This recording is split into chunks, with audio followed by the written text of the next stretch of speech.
मित्रों, जय द्वारकाधीश, जय माँ आशापुरा कुलदेवी माँ और जय खिस्त्री और घोड़ाना वाला वाछड़ा दादा। मित्रों, मैं हूँ कानाबा डाबा माणेक, ओखा मंडल में आए हुए द्वारकापुरी का ही रहने वाला और द्वारकाधीश श्री कृष्ण के पुत्र प्रद्युम्न जी के वंशजों की पीढ़ियों में से हम ये ओखा मंडल के हिंदू क्षत्रिय चंद्रवंशी यदुकुल के ये दो शाखाओं के वाघेर लोग रहते हैं, जो एक माणेक और दूसरा कहर शाखा का। तो मित्रों, मैं आपको आज हमारा जो पूर्वज दादा श्री कृष्ण मथुरा नगरी को छोड़ा जब उन्होंने, और उनके नाना उग्रसेन को उधर गादी पर बिठाकर उन्होंने अपनी खुद की नगरी बसाने का सोचा और उन्होंने अपने सब दो शाखाओं के यादव भाइयों को बताया। उनमें से एक वृष्णिक शाखा और दूसरा अंधक शाखा, इन दोनों शाखाओं के यादवों को कहा कि अब हमारा अपनी खुद की नगरी बसानी चाहिए। ऐसा कहकर वो मथुरा नगरी छोड़कर अपना सारा काफिला लेकर वो निकल पड़े मथुरा नगरी से इस द्वारका की तरफ आने के लिए।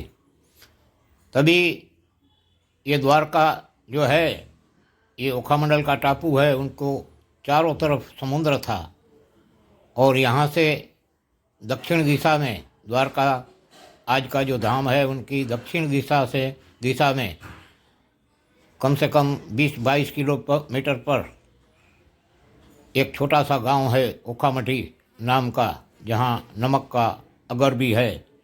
वहाँ आया तो उनके सारा काफिला रुक गया, क्योंकि वहाँ से तो समुद्र था इस भूमि में आने के लिए।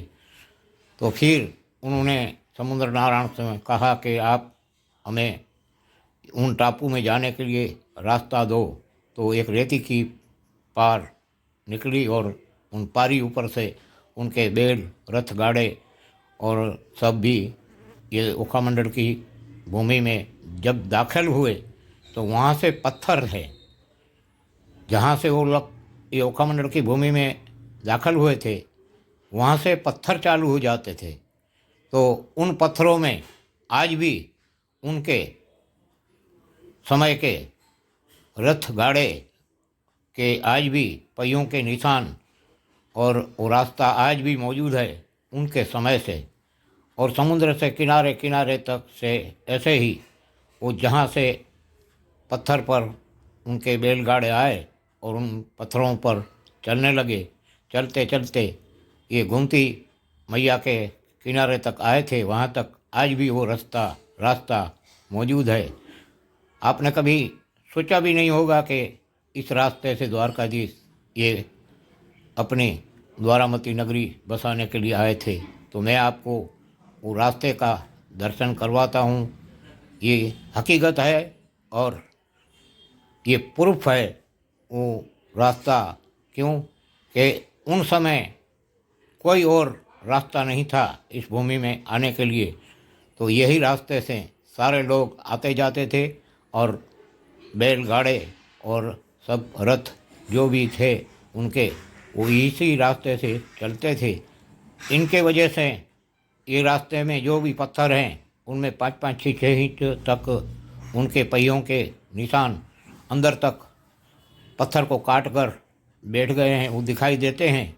वो आज भी मौजूद है। तो मैं आपको ये द्वारकाधीश जो द्वारकापुरी में आए और उन्होंने ये जो अपनी खुद की द्वारामती नगरी को बसाया, वो हमारे पूर्वज दादा राजा रणछोड़ राय के चरणों में मैं नमस्कार करके आपको ये उनके पुराने रास्ते का दर्शन करवाता हूँ।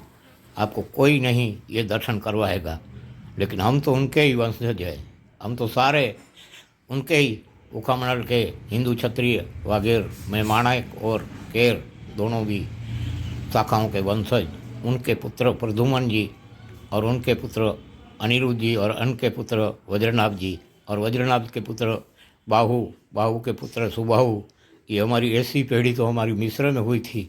वहाँ से घूम के हमारे पूर्वज वापस हमारे दादा का राज्य में आकर बस गए थे। तो मैं आपको हमारे दादा पूर्वज दादा राजा रणछोड़ राय जी यहाँ पे आए। हम मथुरा से हमारे पूर्वज, उनका रास्ता आपको मैं बताता हूँ, तो देखो, आप जरूर दर्शन करो।